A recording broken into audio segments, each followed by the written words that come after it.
Amil, gimana nih habis mendengar duplik ya dari replik sebelumnya itu kan sempat kelihatan lah gitu cara mereka Jaksa dan Kaniki membalas replik duplik. Gimana menurut Abang dari cara Jaksa dan Kaniki saling membalas ini, Bang? Iya, kalau saya boleh berpendapat ya, saya cukup sedih. Sedih melihat ya apa aktivitas di dalam peradilan kita ini yang dipertontonkan begitu. Ini kan gini ya, Nikita Mirzani ini kan punya fans netizen yang cukup besar kan gitu kan. Artinya proses persidangan ini boleh kalau saya bandingkan ini kira-kira mirip-mirip proses persidangan Jessica Wongso dulu nih. Artinya hype netizen melihat ini ya. Nah, tapi kita tidak menemukan elegannya. Kalau tadi ya selama ini Nikita Mirzani ya kita anggap dalam tanda kutip menyatakan beberapa hal yang tidak semestinya. Wajar, kenapa? Karena orang awam tidak ngerti hukum. Tapi yang saya justru sedih melihat replik dari jaksa beberapa waktu yang lalu itu ya bicara tentang substansi pribadinya kuasa hukum ya, narik-narik ke kuasa hukum bahwasannya PKPA segala macam. Ini yang saya katakan sebelumnya bahwa ya penegak hukum itu APH ya dalam hal ini ya, para penegak hukum itu harus terbebas dari belenggu pribadi. Advokat itu dituntut untuk bisa apa? Bisa objektif. APH itu juga dituntut untuk bisa objektif. Nah, kalau model-model gaya-gaya jaksanya ini setiap berperkara dia nambah musuh ini modelnya ini. Ya kan? Kenapa? Karena baperan dibawa ke hati. Ini kalau kita lihat gaya-gaya ini, ya ini gaya-gaya sidang perdata. Dan ini gaya-gaya sidang perdata zaman-zaman ya kira-kira pengacara-pengacara baru manggung lah. Ya, pengacara penggugat, kritisi substansi atau kritisi pribadi dari pengacara tergugat. Nanti pengacara tergugat, kritisi substansi atau pribadi dari pengacara penggugat. Ya, itu apa namanya saling kritik antar pengacara kira-kira gitu ya. Nah, tapi kalau jaksa begitu, ini sangat kita sayangkan. Jadi tidak dipertontonkan masyarakat ini substansi pokok dari kasusnya itu, substansi pokok dari permasalahannya itu. Nah, itu saya kira cukup sedih kita melihat itu. Nah, kalau dari replik dupliknya Kaniki sendiri juga tadi agak seperti biasa ya dengan bahasanya Kaniki kita itu sebenarnya boleh nggak sih Bang di persidangan menyampaikan hal seperti itu seperti apa Bang?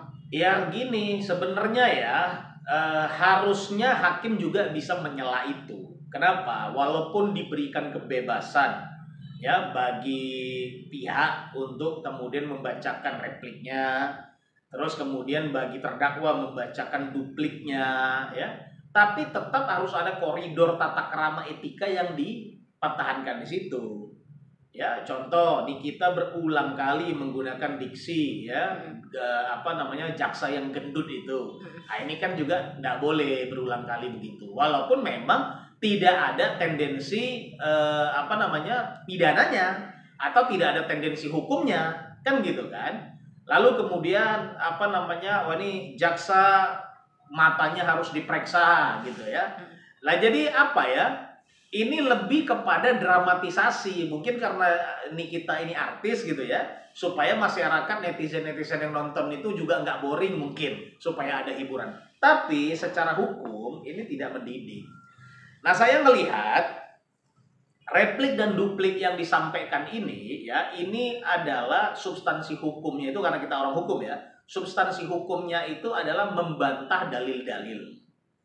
Nah, kembali saya katakan kalau bicara uangnya udah diterima oleh Nikita Mirzani, faktanya benar, uangnya udah diterima oleh pihak Nikita Mirzani, kan gitu ya.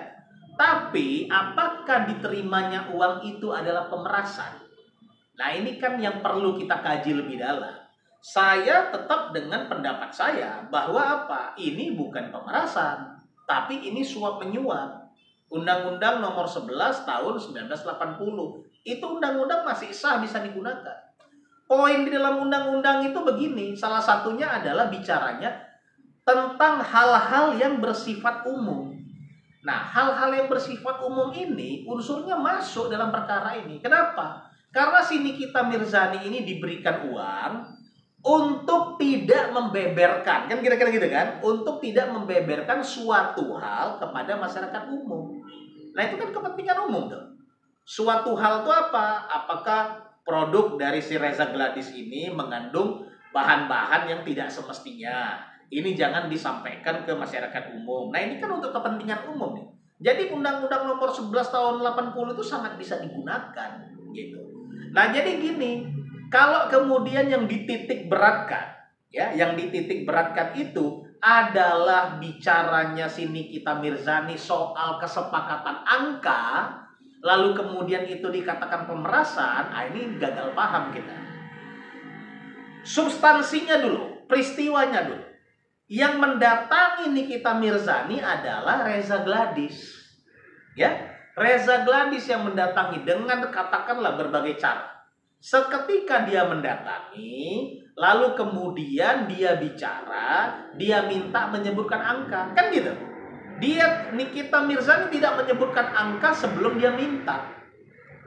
Mungkin setelah Nikita Mirzani nyebut, dia minta itu mungkin kegedean atau kekurangan sehingga ketemulah kesepakatan tawar menawar. Iya kan? Nah, tawar menawar itu lalu dikatakan pemerasan, ini tidak benar. Gitu loh, ini tidak benar. Kecuali Nikita Mirzani hubungin dia, Reza Gladys, kau bayar saya sekian. Kalau kau nggak bayar saya sekian, saya beberin nih, kau punya begini. Itu benar. Baru itu namanya pemerasan.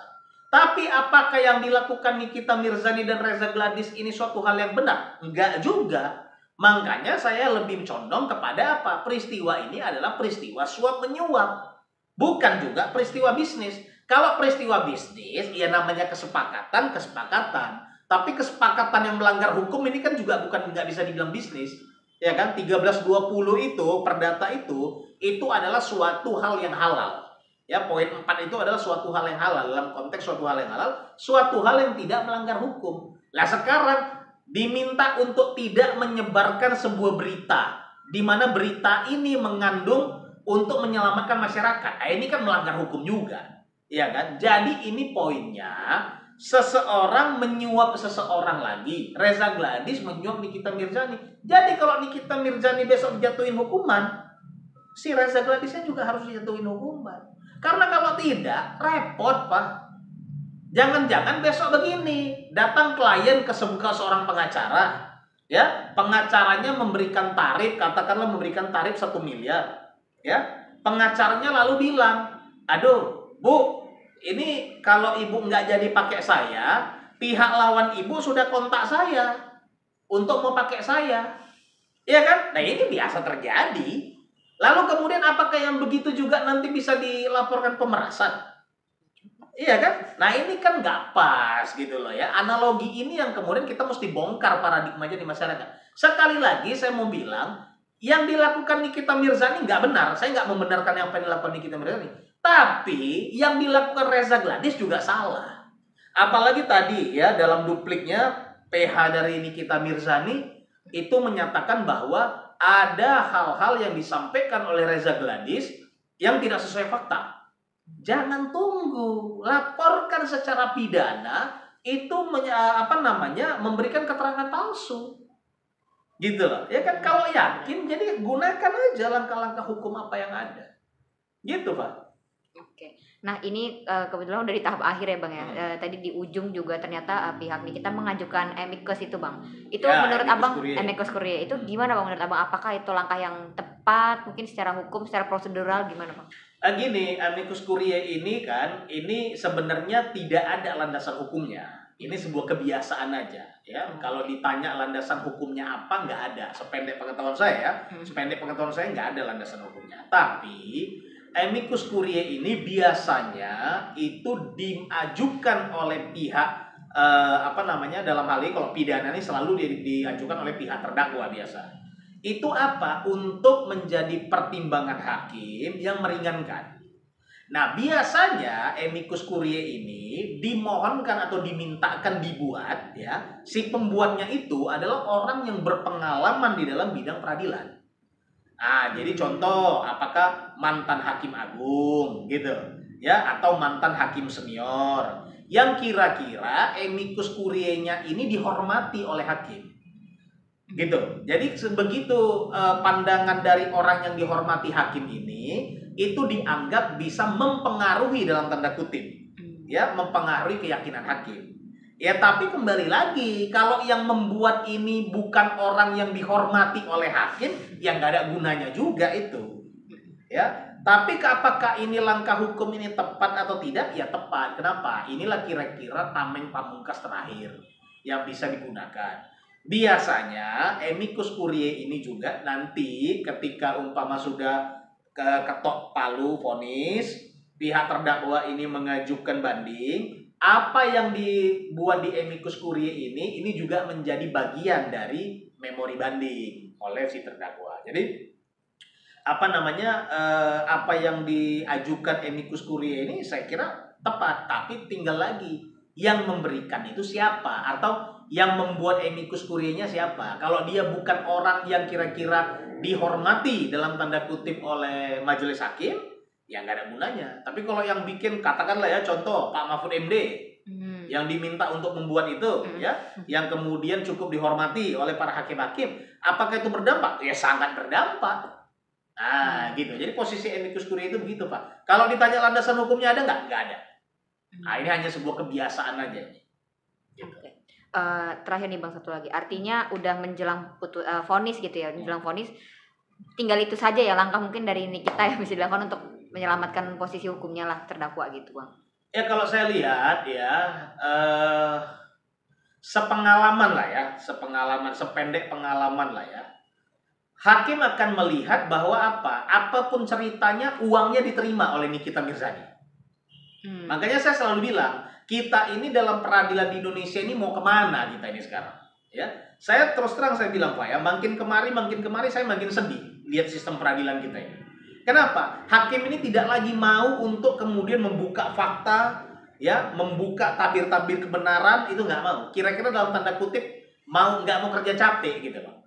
Ya, memang benar kalau bicara hakim itu dalam memutus harus mengikuti 2 poin.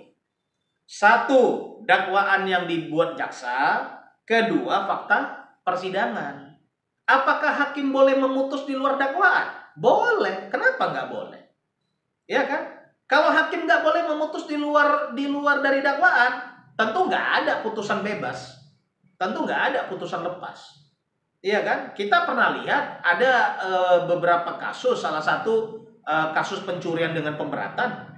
Dia kan di tingkat banding hakim memutus dengan pasal yang sama sekali tidak ada di dalam dakwaan. Ya kan? Lalu kemudian kita mereka bahwasannya boleh memutus tapi dengan pasal yang nggak jauh-jauh beda. Ini kan reka-rekaan kita aja sebagai orang hukum. Artinya secara garis bawah ada celah hakim itu untuk memutus di luar dakwaan. Gitu loh. Nah kemudian hakim ini yang harus kita garis bawahi, hakim ini perwakilan Tuhan. Ketika hakim ini perwakilan Tuhan, apalagi di tingkat pertama, tingkat pengadilan negeri, yang mengulik semua bukti, mengulik semua saksi, seyogyanya hakim kita ini harus benar-benar mengedepankan hati nurani dan fakta-fakta persidangan. Karena kalau di tingkat banding, di tingkat kasaksi, itu hanya menelaah apakah penerapan hukum dari majelis hakim di tingkat pertama itu sudah tepat atau belum. Namanya apa? Namanya judek jureks di tingkat 2, tingkat 3 itu. Tingkat banding, tingkat kasasi. Judeks fakti namanya di tingkat pertama. Artinya apa? Membongkar semua fakta. Maka kalau kita bicara membongkar fakta, ya saya kira dan saya harap majelis hakim tidak hanya melihat bahwa uang diterima Nikita Mirzani, tapi harus bisa menguak kenapa si Reza Gladys memberikan uang. Itu yang mesti digarisbawahi di sini. Kan nggak ujuk-ujuk Reza Gladys memberikan uang. Sekarang kalau Reza Gladys itu memberikan uang karena diperas Nikita Mirzani, apanya yang diperas? Apakah si Reza Gladys ini disekap oleh Nikita Mirzani? Iya kan? Apakah si Reza Gladys ini dalam tekanan untuk dibunuh oleh si Nikita Mirzani? Kan tidak dalam kondisi itu. Reza Gladys ini dalam kondisi bebas merdeka. Iya kan? Nah itu yang harus digarisbawahi. Kenapa seorang Reza Gladys mau memberikan uang kepada Nikita Mirzani? Kalau namanya orang minta uang, biasa itu. Namanya dalam bisnis. Iya kan? Kalau si Nikita Mirzani mau minta berapapun, kalau si Reza Gladysnya nggak berikan, apakah bisa? Nggak bisa. Atau kalau kemudian ini mau dibilang pemerasan, waktu si Nikita Mirzani minta uang, laporkan. Jangan kasih uangnya. Bukti-buktinya sajikan. Ini setelah dia memberikan uangnya, baru kemudian bicara dilaporkan. Nah ini kan gak pas gitu kan. Maka saya kira majelis hakim bisa melihat ini. Sekali lagi saya bilang, Nikita Mirzani bener nggak? Enggak. Tapi Reza Gladysnya juga nggak bener. Gitu kan. Jadi kalau kita mau membuka tabir ini kebenaran, mau membuka tabir keadilan, yang kita cari adalah keadilan, pasal suap menyuap, Undang-Undang nomor 11 tahun 80. Reza Gladys sebagai penyuap itu hukuman maksimalnya 5 tahun. Nikita Mirzani sebagai penerima suap hukuman maksimalnya 3 tahun. Nah gitu ya. Saya nggak mau mereka-reka hari Selasa nanti berapa putusan vonis yang akan divonis hakim kepada Nikita Mirzani. Tapi mari kita doakan majelis hakim ini bisa diberikan hidayah. Ya, saya terus terang saya bilang, majelis hakim ini bisa diberikan hidayah. Kenapa? Secara pesimistik saya bilang majelis hakim ini akan pakai kacamata kuda. Kacamata kuda bahwa apa? Pokoknya Nikita Mirzani terima uang. Lantaran terima uang itu jadi salah. Kan nggak begitu penelahan hukum. Kalau hakimnya kemudian bisa menelaah, kenapa Nikita Mirzani terima uang? Kenapa Reza Gladys memberikan uang? Nah, di situ ada ruang-ruang yang kemudian bisa diberikan keadilan. Kita harus apresiasi luar biasa kepada majelis hakim. Tapi kalau hanya memutus pakai kacamata kuda, yang penting si Nikita Mirzani terima uang, karena terima uang kemudian dianggap pemerasan. Ya udah, jadi nggak ada lagi yang bisa kita harapkan dari sistem peradilan kita. Gitu Pak, saya kira. Oke.